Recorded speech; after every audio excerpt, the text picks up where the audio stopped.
Davlatimiz rahbarining sportga qaratayotgan katta e'tibori bois bugun Farg'ona viloyatida ham ko'plab sportchilar yetishib chiqmoqda.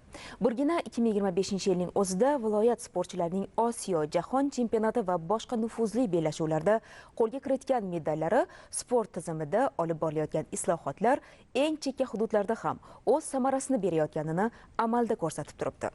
Mavzuni muxbirimiz Behzod Jo'raboyev davom ettiradi. Ayni kunlarda xalqaro musobaqalarda munosib ishtirok etib, yurtimiz xazinasini medallar bilan to'ldirayotgan federatsiyalardan biri an'anaviy taekvondo sanaladi. Har yili milliy terma jamoa tarkibidan o'rin olgan iqtidorli sportchilar Osiyo va jahon musobaqalarida kuchlilar qatoridan joy olishmoqda. Ular orasida farg'onalik yakka kurash ustalarining borligi bugun viloyatda yaxshigina sport infratuzilma rivojlanganini va mashg'ulotlarga malakali tajribaga ega bo'lgan murabbiylarning jalb etilganini amalda ko'rsatib turibdi. 2025-yilda ham Farg'ona viloyati an'anaviy taekvondo federatsiyasi sportchilari yuqori natijalarni qayd etishdi. 2025-yilda Farg'ona shahrida Osiyo Kubogi musobaqalarini o'tkazish sharafiga muyassar bo'ldik.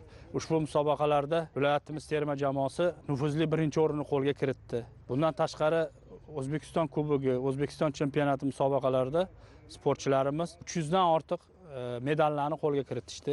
E'tiborlisi, farg'onalik yoshlarning mamlakat musobaqalari bilan birga xalqaro bellashuvlarda yuqori ko'rsatkichlarni qo'lga kiritishlarida mashg'ulotlarga yurtimiz murabbiylari bilan birga Rossiya, Koreya, Germaniya kabi 10 ga yaqin davlatlarning malakali mutaxassislari bilan olib borilayotgan hamkorlik ishlari natija bermoqda. 2026-yil ham an'anaviy taekvondochilar uchun mas'uliyatli yil sanaladi. Shu bois sportchilar nufuzli musobaqalarga hozirdanoq tayyorgarlikni kuchaytirishdi.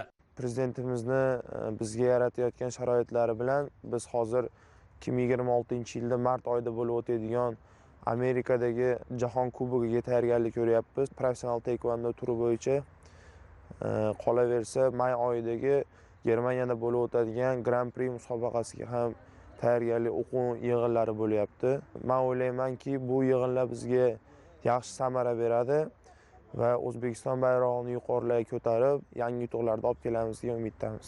Bir so'z bilan aytganda, farg'onalik taekvondochilar kelgusi yilda ham bundan da salmoqli natijalarni qayd etishadi.